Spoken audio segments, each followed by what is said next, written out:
내 본 것은 내 오른손에 일곱 별의 비밀과 일곱 금촛대라. 일곱 별은 일곱 교회의 사자여 일곱 촛대는 일곱 교인이라. 아멘. 아멘. 오늘 말씀의 제목은 금촛대 교회입니다. 금촛대 교회. 오늘 본문 말씀에 보면은요, 일곱 금촛대가 나오고 또 일곱 별도 나옵니다. 그리고 이것을 하나님의 비밀이라 이렇게 말씀하고 있거든요. 내 본 것은, 이것은 이제 사도 요한이 본 것을 말씀하고 있죠. 사도 요한이 반모섬에 지금 귀향을 가 있죠.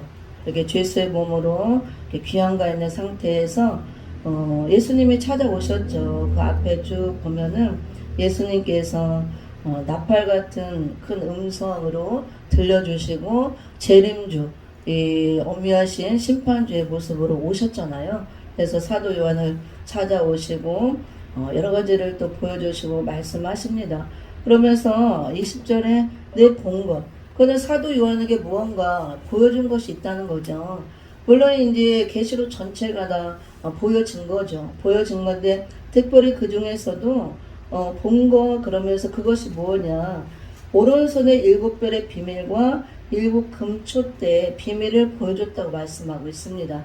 그러니까 예수님께서 사도 요한을 반모섬에 있을 때 찾아오셔서 이렇게 그 찾아오신 모습을 보일 때 오른손에 일곱 금촛대를 이렇게 일곱 별을 붙들고 있고 일곱 금촛대 사이에 이렇게 다니시는 그 모습을 보여주신 거예요.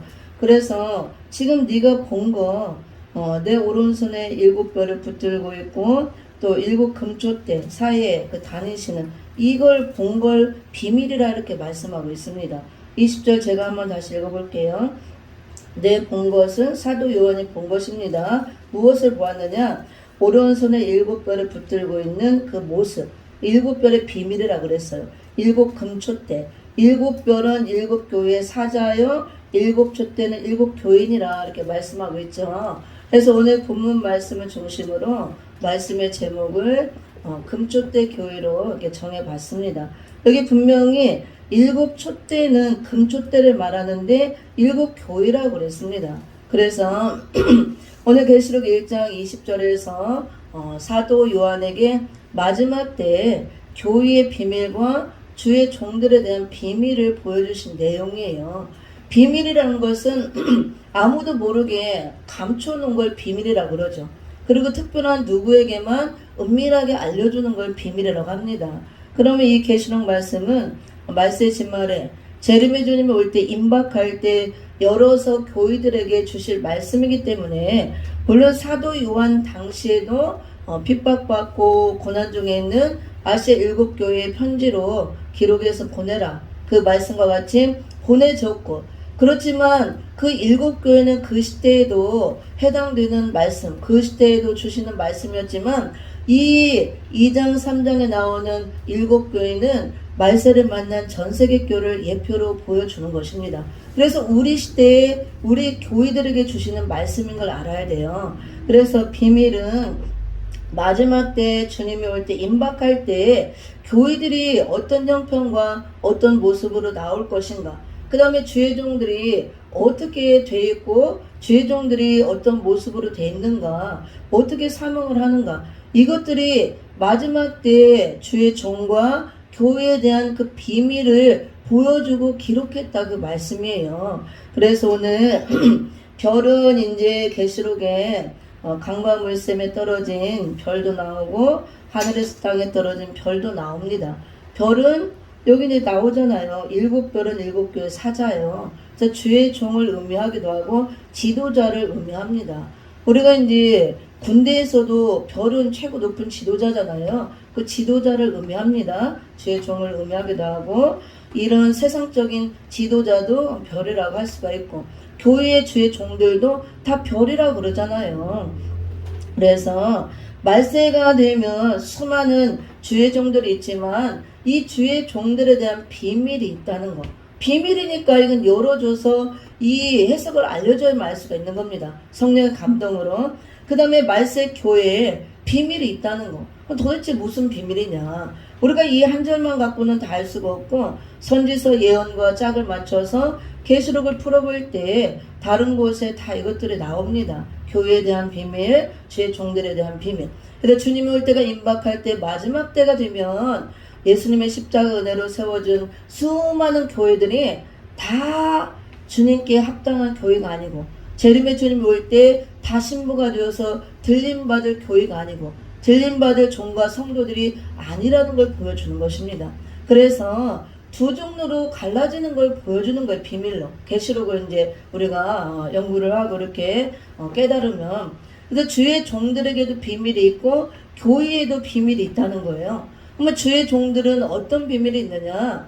말세가 되면 재림의 주님 올 때 임박하니 마지막 때가 가까울수록 많은 주의 종들이 나오고 있죠. 우리나라도 굉장하죠. 많은 신학교가 있고 엄청나게 신학교를 통해서 지금까지 많은 종들이 배출되었고 지금도 나오고 있고 또 우리 원로 목사님들 섬기는 사역을 하지만 언론 목사님들 요즘엔 다 장수를 하니까 엄청 또 많으시잖아요. 은퇴한 목사님들 이렇게 수많은 목사님들 주의 종들이 있지만 표면적으로는 다 주의 종이라고 하지만 하나님 편에서 볼 때 말세가 될수록 예수님의 오른손, 의로운 오른손에 붙들린 7별 같은 종들이 나오는가 하면 반대로 계시록 8장 10절 11절과 같이 강과 물샘에 떨어진 별들이 나온다는 것.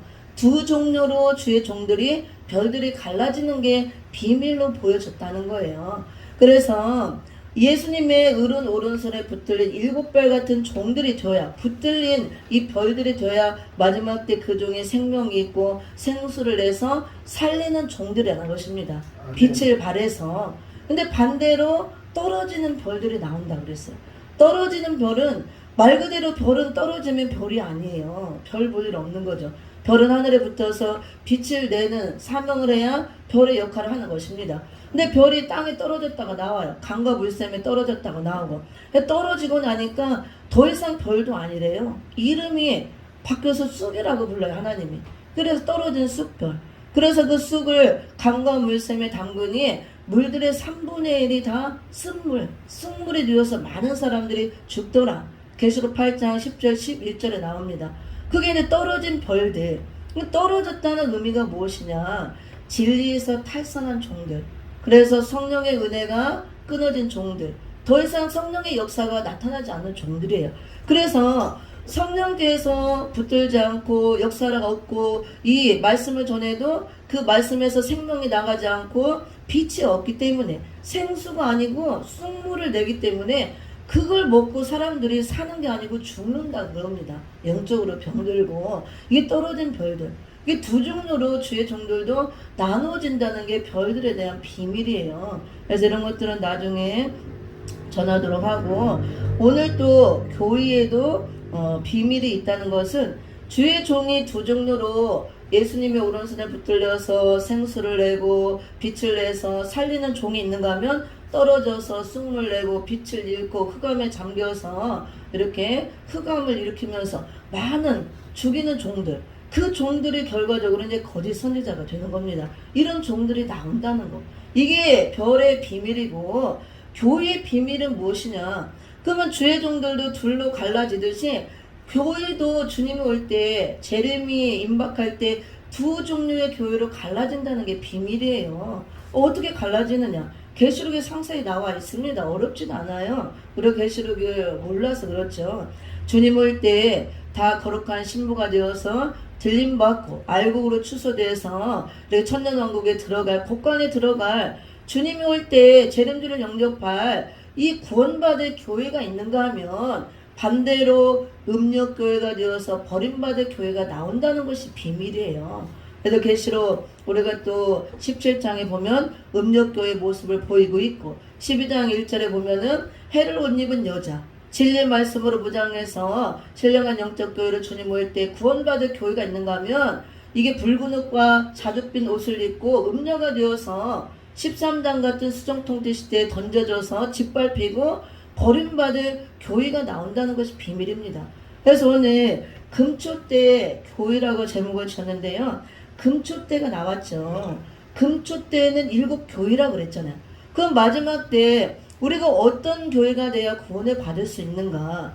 금초 때 교회가 이루어져야 재림 주님이 올 때 재림의 주를 영접하고 구원을 받을 수 있다는 것을 사도 요한에게 이 말씀의 비밀을 보여준 것입니다. 그래서 지금 표면적으로는 전 세계에 십자가 은혜로 세워진 수많은 교회들이 있죠. 다 예수님의 십자가 은혜로 구원받은 교회들입니다. 그리고 예수님의 십자가 은혜로 세워진 교회들이에요. 2000년 은혜 시대 역사 그 은혜를 내려주셨습니다. 그래서 은혜 시대는 하나님이 가르진 않아요. 주의 종을 뭐 이렇다 저렇다 갈라지 않습니다. 그냥 놔둡니다. 교회도 가르지 않습니다. 은혜 시대는 갈라내고 골라내고 청량하는 때가 아니에요. 그래서 예수님도 추수 때까지 놔두라 그랬잖아요. 사단 마귀가 이 좋은 씨를 뿌렸는데 밭에 이게 사단 마귀가 좋지 않은 나쁜 씨를 뿌렸잖아요. 가라지들이 나왔습니다. 그런데 제자들이 가서 뽑을까요? 그러니까 가만둬라 그랬잖아요. 언제까지? 추수 때까지. 알고까지 뽑힐까 염려하노라. 그래서 은혜 시대는 뽑는 시대가 아닙니다.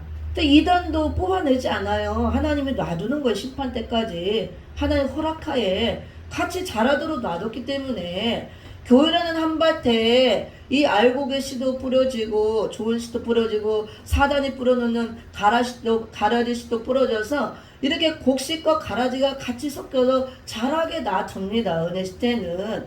그리고 교회라는 한 울타리 안에 양과 염소가 같이 공생하게 놔두는 시대가 은혜 시대예요. 양들을 위해서 더 튼튼하게 양들을 키우기 위해서 염소를 오히려 집어넣습니다. 가르지 않아요. 그렇지만 성경에 보면은 주님이 오실 때 결과적으로 심판할 때 양만 오른편으로 구원을 받습니다. 염소는 영영한 마귀들과 그 사자들을 준비된 영영한 불에 들어가라 그랬어요. 분명히 오늘날 교회라는 한 공동체 안에 이 우리 안에 우리 안에 양과 염소가 같이 있다는 것입니다. 교회라는 한밭에 곡식으로 뿌려진 알곡이 있고 알곡씨가 뿌려져서 알곡으로 자라는 곡식이 있고 가라지가 있다는 거예요. 근데 주님 올 때는 뭐냐? 이 은혜 시대는 이거 갈라내는 때가 아니에요. 씨를 뿌려서 자라게 하는 시대이기 때문에 2000년 동안 그 은혜를 내려주고 가만히 두는 것입니다. 그래서 이단도 우리가 가려내고 뽑아내고 할 수 없는 시대가 은혜 시대예요. 하나님이 허락을 했기 때문에 마지막 심판 때는 갈라내는 때예요. 골라내는 때. 계시록 12장 1절에 보면은 청량을 한다고 그랬잖아요. 성전 안과 성전 방마다 청량.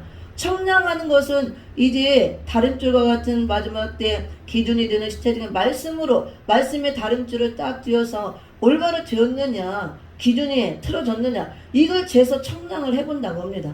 성전 안으로 들어왔느냐, 성전 방마닥에 있느냐, 다 나오잖아요. 그리고 마지막 때는 심판을 해야 되기 때문에 갈라낼 수밖에 없고 골라낼 수밖에 없습니다. 마태복음 3장 12절 타작마당을 정하게 하사 알곡은 모아 곡간에 들이고 쭉정이는 꺼지지 않는 불에 던지리라. 이게 타작마당의 교회잖아요. 말씀이 타작키예요. 그래서 말씀으로 다 정하게 해서 알곡은 알곡대로 모아서 천년왕국 곡간에 들이기 위해서 재림의 주님이 올 때 예수님이 오시는 목적은 재림의 주님이 오시는 목적은 이제 심판을 하러 오시죠. 그리고 추수를 하러 옵니다. 근데 추수하는 것이 다 추수하는 거예요. 우리만 추수가 되는 것이 아니고 우리 이제 신자들은 알곡으로 익어서 우리가 알곡으로 여물어 있으면 내가 알곡으로 곡식으로 추수가 되어서 천년왕국 곡간에 들어지는 것이고 우리는 그렇게 추수가 되어져야 되는 것입니다. 그런데 불신자들도 악의 열매로 추수를 당하는 거예요. 그래서 심판을 받는 것입니다. 그리고 교회도 심판한다고 그랬습니다. 알곡과 쭉정이를 갈라낸다 그랬죠. 곡식에 좋은 씨를 뿌려도 그 곡식에서 알곡으로 여물지 않고 쭉정이가 되어 있으면 가라지하고 똑같은 거예요. 원래 가라지는 근본적으로 씨가 다른 것입니다. 사단이 뿌려놓은 씨예요. 그런데 쭉정이는 조금 달라요. 결과적으로 가라지나 쭉정이가 똑같이 불에 들어가는 건 똑같지만 이 쭉정이는 알곡씨에서 나와가지고 속이 텅텅 비어있는 걸 말하는 거예요. 추수를 해봤을 때. 그래서 알곡의 씨로 심어졌어도 추수를 해보면 속이 텅텅 빈 쭉정이들이 나온다고 합니다. 그게 교회 심판하는 거예요. 그래서 계시록은 재림의 주님 올 때 이렇게 다림줄의 역할을 하는 기준이 되어주는 말씀. 내가 잘못되었나, 잘 올바로 되었나, 내가 알곡으로 되었나, 되지 못하였나, 이런 것들을 기준 잡아주고 우리에게 깨우쳐주고 내가 성전 안으로 들어올 수 있도록, 청량받을 수 있도록, 알곡으로 여물 수 있도록, 그 사람이 거룩한 신부 바늘에 들어서 재림의 주님 올 때 이제 들림 바늘 신부가 되고 알곡으로 추소되어서 천년왕국에 들어가는 것입니다. 이게 계시록이에요. 그래서 계시록은 갈라내는 말씀. 이제 양과 염소를 갈라내는 것입니다. 알곡과 쭉정이를 타작해서 갈라내는 것입니다. 마태복음에 다 나오잖아요. 좋은 고기, 못된 고기 갈라내는 것입니다. 은혜 시대 때는 갈라내지 않습니다. 모든 물고기를 다 잡아요. 이 복음이라는 그물을 다 이 온 세상에 다 쳐놓고 모든 자 다 오라고 그러잖아요. 죄인들아 다 내게로 오라. 교회로 다 오라. 병든 자야 다 오라. 누구든지 다 오라. 병 들었던 안 들었던 좋은 물고기, 작은 물고기, 큰 물고기, 병든 물고기 상관없어요. 다 잡아드립니다. 그물을 쳐놓고 천국 복음의 그물을 쳐놓고. 이 언제 거두느냐? 마지막 때 그 그물 거두어서 고기를 골라내는 일을 하는 사람이 있잖아. 그 사람들이 말세의 사명자들입니다. 알곡과 쭉정이를 갈라내는 일을 하는 일들이 이 마지막 때 추수하는 종들. 그래서 좋은 고기만 따로 담고 못된 고기는 다 골라낸다 그랬잖아요. 버린다 그랬습니다. 물고기는 사람을 의미하죠. 다 예수님이 이게 담아서 가져가는 게 아니에요. 이걸 알아야 된다고 봅니다. 그래서 성경에도 보면은 마지막 때 재림의 주님이 이제 심판으로 오셔서 심판할 때 교회에도 심판이 있다고 그랬습니다. 그래서 우리가 교회가 주님 올 때 다 구원받는다. 그것도 성경적이지 않습니다. 또 다 심판받는다. 그것도 잘못된 거죠. 교회가 잘못 믿어서 이렇게 음욕교회, 바벨화된 세속화된 바벨교회가 나올 것이다. 심판받을 이 대상으로 전락된 교회들이 있을 것이다. 성경에서 말씀하고 있고, 그렇기 때문에 우리가 이런 말씀을 통해서 깨닫고 내가 음녀가 되지 않도록, 우리 교회가 음욕교회 되지 않도록, 세속에 물들어서 바벨교회가 되지 않도록, 심판받을 교회로 전락하지 않도록 이 계시록 말씀을 주시는 것입니다. 이 계시록 말씀은 교회들에게 주시는 말씀이라고 그랬어요. 불신자들 전도하는 말씀이 아닙니다. 계시록 2장 3장 7교회 전세계 교회를 통해 전세계 교회를 향해서 귀 있는 자는 성령이 교회들에 하시는 말씀을 들을저다. 들을 귀가 있어서 영의 귀를 열고 이 말씀을 들으라는 거예요. 교회들에게 주시는 말씀이에요. 이런 때가 되었기 때문에 재림의 주님이 온다고 우리 교회는 다 기다리고 있죠. 모든 교회는 내가 믿고 있으니까 재림 주님이 언젠가는 온다고 했으니까 오시겠지. 막연하게 오시면 내가 다 들림 받겠지. 오시면 내가 다 신부가 되어서 신랑 예수를 맞이하겠지. 내가 다 알곡이 되겠지. 그거는 큰 착각이에요. 성경에서는 분명히 가르쳐주고 있습니다. 은혜 시대는 재림의 주님 올 때가 아니고 갈라내고 뽑아내고 고르는 때가 아니기 때문에 이런 말씀을 열어주시지 않습니다. 갈라내지 않아요. 누구든지 다 와라. 그래 십자가 지신 예수를 믿기만 하면 구원을 주시는 겁니다. 우리의 힘으로 능으로 구원을 받는 것이 아니고 오직 십자가의 은혜로. 우리 행위는 단 0.00의 1%도 안 들어가는 거예요. 허물과 죄로 죽었던 우리를 살렸기 때문에 예수님의 은혜로. 은혜 시대는 그 은혜, 그 구원의 은혜를 주시지만 재림의 주님 올 때 마지막 때는 이렇게 골라내서 갈라내서 심판을 하신다. 그 말씀입니다. 그래서 우리가 재림 주님 올 때가 임박할 때 이 마지막 때에 교회들을 살리기 위해서 십자가로 세워진 교회들을 사랑함으로 그대로 놔둬서 다 세속화되고 음욕교회가 되어서 심판받을 대상으로 떨어지면 안 되기 때문에 살리기 위해서 이 사도 요한을 통해서 마지막 때 될 일을 보여주시고 기록하게 하시고 말세의 사명에 있는 종들에게 이 말씀을 먼저 열어서 보여서 교회들에게 외치는 말씀이에요. 이거는. 그래서 이사야 40장 9절 그 10절에도 보면 이 말씀은 높은 산에 올라와서 시온과 예루살렘에 외치라고 주시는 말씀이에요. 시온과 예루살렘이 다 교회잖아요. 교회들을 살리기 위해서. 그래서 오늘 이제 금주 때 교회를 전하려고 하는데요. 교회가 주님 올 때 다 구원받는다고 하면 안 되고 이렇게 음욕교회가 돼 있고 바벨화가 돼 있으면 심판의 대상이 됩니다. 그럼 어떤 교회가 구원받느냐? 오늘 계시록 1장 20절과 2장 1절에서 말씀하시는 것처럼 금초 때 교회, 금초 때 성전이 이루어진 교회만 구원을 받을 수가 있습니다. 계시록 2장 1절을 제가 읽어볼게요. 2장 1절에 보면 에베소 교회 사자에게 편지하기를 오른손에 7뼈를 붙잡고 7 금초대 사이에 다니시는 이가 가라사대 이렇게 말씀하고 있죠. 계시록 1장 20절에서 예수님은 오른손에 7뼈를 붙들고 있는 7뼈의 비밀을 보여주시고 또 7 금초대 이 비밀을 보여주셨습니다. 그리고 2장 1절에서 여기도 보니까 예수님이 오른손에 7뼈를 붙들고 있다고 그랬습니다. 그래서 말세에 쓰임받을 말세 종들, 마지막 때에 이 사람을 살릴 종들은 반드시 예수님의 오른손에 붙들린 별들로 나와야 사람을 살릴 수가 있어요. 별이 두 종류로 나누기 때문에 예수님 오른손에 붙들린 별이냐 반대로 떨어진 별이냐. 그래서 붙들려 있어야 이 종이 생명을 살리는 종이 되고 떨어진 별들은 살린다면서 쑥물을 내서 죽이는 종들이에요. 그래서 이걸 알아야 된다고 봅니다. 근데 우리가 표면적으로 분별이 안 돼요. 왜냐면 다 깔끔하게 옷 입고 거룩하게 가운을 걸치고 입고 강단에 서서 다 하나님의 종이라고 말씀을 선포하기 때문에 영적으로 영들을 분별하는 그 분별의 은사가 없고 그 다음에 말씀 분별하는 그 지혜가 없고 이런 시대적인 말씀의 기준이 없으면 분별할 수가 없는 거예요. 이건 영적인 거기 때문에 뭐 여기 이마에다 쓰고 나오는 거 아니잖아요. 나 음료야, 나 음료 목자야, 음료 교회야, 거짓 선지자야 써붙이고 안 나옵니다. 오히려 그들은 더 광명한 청사로 가장을 하고 나오는 것입니다.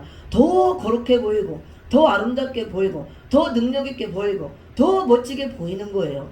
다 포장을 하고 나오기 때문에 이런 것은 영적으로밖에 분별이 안 돼요. 진리의 말씀이 있고 진리의 영이 나를 사로잡고 진리의 성령님께서 알려주시고 보여주시고 깨닫게 해주셔야 분별을 할 수가 있다 그 말씀입니다. 그래서 마지막 때에 예수님께서는 오른손에 7벌을 붙들고 있고 우리가 예수님의 오른손에 붙들린 7벌 같은 종들로 나와야 사람을 살리는 종이 될 수가 있고 그 다음에 교회도 금초대 교회를 이루어야 금초대 사이에 다니신다고 그랬잖아요. 재림의 주님은 금초대 사이 금초대 성전으로만 오시고 금초대 성전만 왕래하시는 것입니다. 그럼 이게 금초대 성전이 무엇이냐? 고린도전서 3장 16절을 같이 읽어봅니다. 잘 아시는 말씀인데요. 우리가 성전이 무엇인가 이 성전의 개념을 먼저 잘 알고 말씀대로 이 성전의 개념이 잘 정립이 돼야 이런 계시록 말씀이 이해가 잘 됩니다. 고린도전서 3장 16절을 같이 읽어봅니다. 시작. 너희가 하나님의 성전인 것과 하나님의 성령이 너희 안에 거하시는 것을 알지 못하느냐. 누구든지 하나님의 성전을 더럽히면 하나님이 그 사람을 멸하시리라. 하나님의 성전은 거룩하니 너희도 그러하니라. 아멘. 하나님의 성전이 거룩하다 그랬죠. 당연한 거예요. 왜냐하면 하나님이 거룩하시고 거룩하신 하나님이 거하시는 성전이니까 성전은 당연히 거룩한 것입니다. 그런데 여기서 분명히 어디를 성전이라고 하느냐? 너희가 하나님의 성전이라고 그랬습니다. 너희가 구원받은 우리가 하나님의 성전이라고 그랬습니다.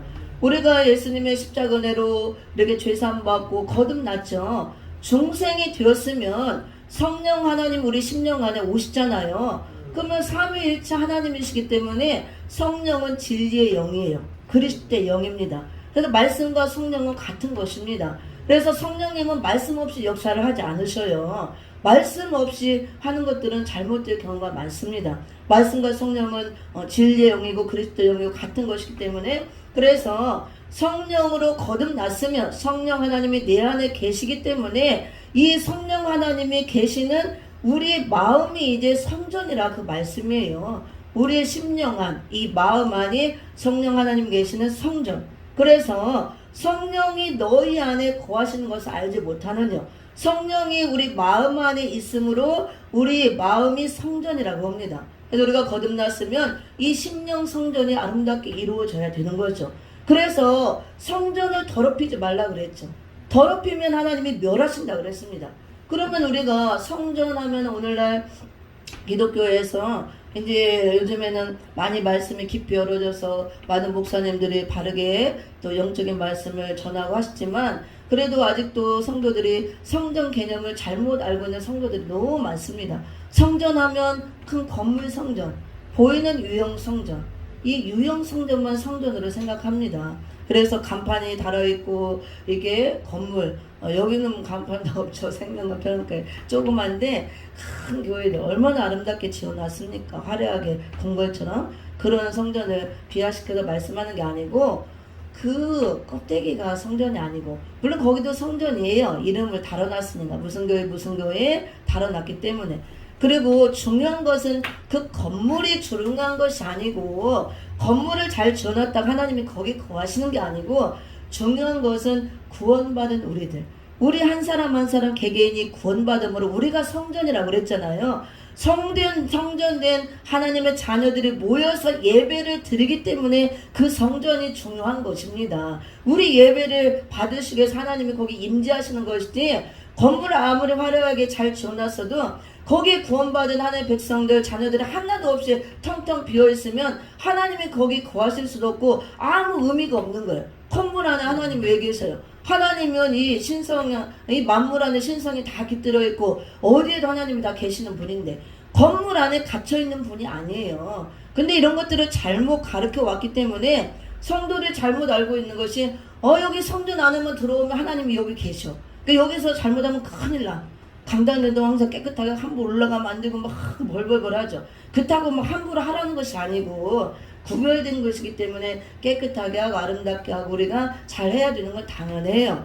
그런데 거기에만 들어오면 하나님이 여기 계시니까, 내가 왔으니까 하나님 오늘 날 만나주시고 무조건 은혜를 주시고, 하나님께서 나 이제 지옥 안 갈 거야, 오늘 와서 예배 드리고 출석했으니까. 그리고 밖에 나가면 하나님이 안 계신 거예요 이제. 그러니까 나가자마자 신발 갖고 싸우고 주차장에 싸우고 식당 가서 싸우고, 우리는 그런다 그러잖아요. 큰 교회들 보면은 하나님이 안 계시니까, 밖에 가면 성전 안에만 계시니까. 그래서 하나님은 성전 안에만 가둬놓는 겁니다. 물론 거기도 계셔요, 우리 예배를 받으시기 위해서. 그런데 몇만 명, 몇천 명, 몇 수십만 명이 앉아서 예배를 드려도 그 수십만 명 드려진 예배를 다 받으시는 게 아니에요. 중심으로 심령 성전이 이루어져서 성령 하나님과 함께 영과 진리로 예배드리라고 그랬잖아요. 성령 안에서 진리의 말씀을 따라서 신령과 진정으로 예배드리는 그 심령의 예배만 받으시는 거예요. 영적 산 예배만 올라가는 거지, 수천 명이 와서 수만 명이 와서 앉아서 다 예배드린다고 그 예배가 다 상달되는 것이 아니라고 합니다. 와서 앉아있어도 몸만 앉아있고 생각은 저기 구만리 장처럼 먼 곳에 막 미국에 가 있고 일본에 가 있고 안방에서 누워서 지금 텔레비 보고 있고 껍데기만 와 있으면 아무 의미가 없는 거예요. 그 예배는 받을 수가 없습니다. 그래서 우리가 성경을 보면 이 건물 성전, 보이는 유형 성전은 하나님의 구원받은 백성들, 자녀들이 모여서 예배드리는 예배당, 장소. 간판 내려지면 아무것도 아니에요. 그냥 무너지면 아무것도 아닙니다. 이것이 진짜 성전이 아니고, 우리의 영원한 성전은 새 예루살렘 성전이잖아요. 계시록 21장에 나오는 거룩한 성 새 예루살렘 성전, 그것이 영원히 거할 성전인데 그 성전 되신 분은 예수님입니다. 그래서 예수님이 진리의 영으로 우리 안에 와 계시잖아요. 우리 심령 안에 성전이라고 합니다. 그래서 이 심령 성전을 더럽히면 안 된다, 그거 말씀이에요. 우리 마음을 더럽히면 안 된다고 말씀입니다. 마음이 더럽혀지는 것이 내가 음녀가 되고 세속화가 되면 그게 이 심령 성전이 더러워지는 것입니다. 그래서 이 말세가 될수록 이제 교회들이 세속화될 것을 계시록에서 말씀하고 있습니다. 계시록 18장에 보면 이 귀신의 영들이 가득한 귀신의 처소가 된대요. 이 세상도 바벨로가 돼서 큰 성 바벨론 성, 교회도 세속화되고 하면 큰 성 바벨론 성이 되어서 교회도 귀신의 처소가 된다고 말씀입니다.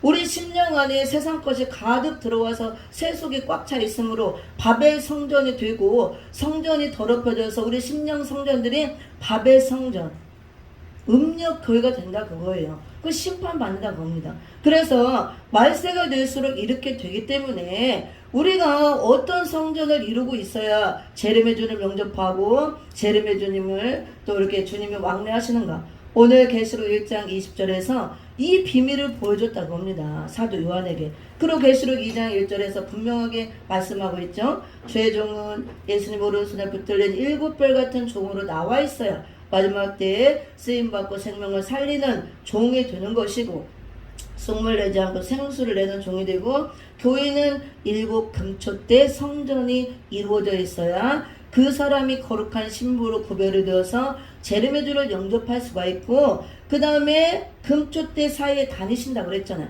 그 성전이 이루어져야 예수님이 왕래하신다고 합니다. 20년 안에 왕래하시고 함께 하신다고 말씀이에요. 다 내가 지금 교회 나가고 예배드리고 내가 지금 거듭났으니까 10년 안에 성전이 있다, 다 주님이 함께 하시고 왕래하시는 게 아니다고 말씀입니다. 20년 성전이 더러워져서 바베라가 되어 있고 음료교회가 되어 있으면 주님이 거할 수가 없는 거예요. 주님은 거룩하신 하나님인데 더러우면 성령이 자꾸 손을 들고 떠나가잖아요. 우리가 자꾸 죄를 짓고 범죄하고 더럽고 하면은.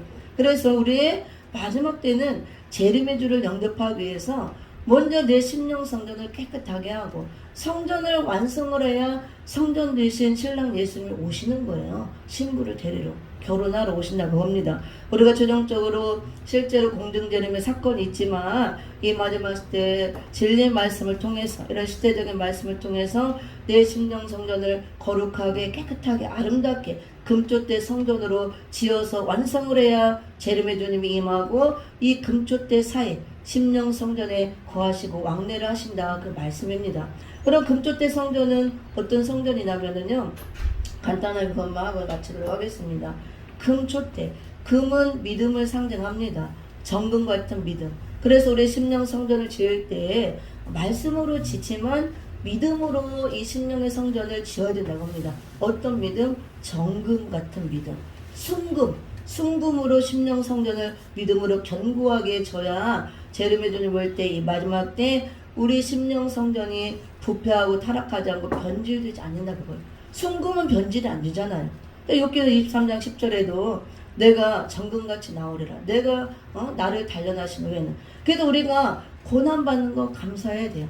그런 나를 단련하신다는 것은 나를 거룩하게 만들기 위해서 이 10년의 성전을 정금으로 아름답게 짓기 위해서 자꾸 이 불순물을 빼기 위해서 나를 단련하시는 거. 그래서 고난이 유익이라고 말씀하시는 것입니다. 아무 고난도 없고 평화다는 것은 그게 감사하고 축복이 아니에요. 내게 지금 뭔가 물질로, 질병으로, 환경으로 어려움, 사단으로부터 공격을 받고 이 힘든 거 뭔가 어려움이 있고 이런 것은 내 심령 성전을 하나님이 더럽혀진 것을 정결하게 깨끗하게 하기 위해서 나를 정금같이 만들기 위해서 단련하고 있다고 보시면 됩니다. 그래서 정금으로 아름답게 지어지는 성전, 이렇게 지어지면 그 성전은 이제 변함이 없고 변질되지 않는 완전한 성전으로 지어지는 것입니다. 그리고 이제 촛대라고 그랬죠. 촛대는 이제 우리가 성막에 보면 금촛대 나오죠. 순금 등대. 스가랴 4장 2절에서는 순금 등대 성전을 보여줍니다. 금촛대나 순금 등대 같은 거죠. 7촛대, 금촛대, 예수 그리스도를 상징하고 빛을 상징하고 말씀을 상징하죠. 그러면은 심령 안에 금촛대 성전이 이루어진다는 것은 변질되지 않는 정금 같은 믿음으로 성전이 지어져야 마지막 때 우리가 새 속에 물들지 않고 우리 믿음이 변질이 안 된다고 합니다. 주님 올 때까지 주님을 배반하지 않는다 그거예요. 그리고 촛대가 안에 들어있는 것처럼 이 촛대가 안에 들어있으면 항상 불이 켜져 있을 거 아니에요. 촛대는 불이 꺼지면 안 됩니다. 항상 감람기름을 부어서 불이 켜져 있듯이 이 촛대는 예수 그리스도를 상징하고 말씀이에요. 말씀의 빛. 이 마지막 때 다 흑암이 올라와서 흑암시가 되고 어두워질 때 이 진리의 말씀, 햇빛 같은 진리의 말씀, 시대적인 말씀, 예언의 말씀으로 무장해서 내 안에 금촛대가 들어있는 거예요. 촛대가 이 심령 안에 들어있어서 항상 이 심령이 밝아져 있는 상태를 말합니다. 그래도 이 흑암 시대에 우리가 흑암에 빠지지 않고 어두워지지 않고 밝아 있으니까 어둠이 틈타지 않고 어두워질 수 없고 심령이 밝아져 있고 내 영혼이 밝아져 있고 기쁨이 충만하고 감사가 넘치고 주님과 늘 함께하는 그런 삶이 된다고 말씀입니다. 이것이 금촛대 성전이에요. 그래서 이제 재림의 주님이 올 때가 임박한 이때에 교회들을 살리기 위해서 이 계시록 말씀, 예언의 말씀은 교회들에게 주십니다. 그래서 우리가 이제 외형적인 성전도 물론 필요하고 중요하지만 외형적인 성전을 잘 지어놓고 잘 지어놓은 큰 교회 다닌다고 구원을 받는 게 아니에요. 제 이름의 주님을 만나는 게 아니고 그 안에서 이제 알곡으로 추수되는 자들만 하나님이 다 골라내고 불러냅니다. 다가 아니고 그리고 이렇게 또 작은 교회 안에도 물론 뭐 다 알곡이 아닐 수도 있지만 우리 개개인이 심령 안에 이런 시대적인 말씀을 통해서 말씀과 진리로 정금 같은 믿음으로 변하지 않는 이렇게 금과 같은 믿음으로 변질되지 않는 세속에 물들지 않는 금촛대 성전. 그리고 항상 말씀으로 충만하게 채워져서 내 안에 촛대가 들어 있어야 돼. 그래서 불이 항상 켜져 있어서 심령이 영혼이 밝아져 있는 상태. 그래서 이런 흑암에 빠지지 않는 금촛대 성전을 이루고 있어야 제림의 주님이 금촛대 사이에 왕래하신다고 그랬잖아요. 그 사람이 마지막 때는 항상 주님이 왕래하고 있으므로 주님과 함께 동행하는 삶이 되고 그 사람이 실제로 제림의 주님 올 때 영접할 수 있는 거룩한 신부가 되어지는 것입니다. 이걸 비밀로 보여줬습니다. 그래서 이런 계시록 말씀은 이제 교회를 살리기 위해서 이 마지막 시대 교회들에게 주시는 말씀. 계시록 1장 3절. 이 예언의 말씀을 읽고 듣고 기록한 것을 지키는 자들이 복이 있다. 때가 가깝다. 주님 올 때 가까울 때. 그래서 이거를 들어도 되고 안 들어도 되고 그런 말씀이 아니에요. 교회들에게 주실 때 내가 잘 받아야 되고 먹어야 되고 무장해서 내 심령 안에 금촛대 성전을 아름답게 세워야 거룩하신 제림의 주님이 오실 줄 믿습니다. 다윗 성전을 이루도록 예수 이름으로 부탁을 드리며 말씀 마치도록 하겠습니다.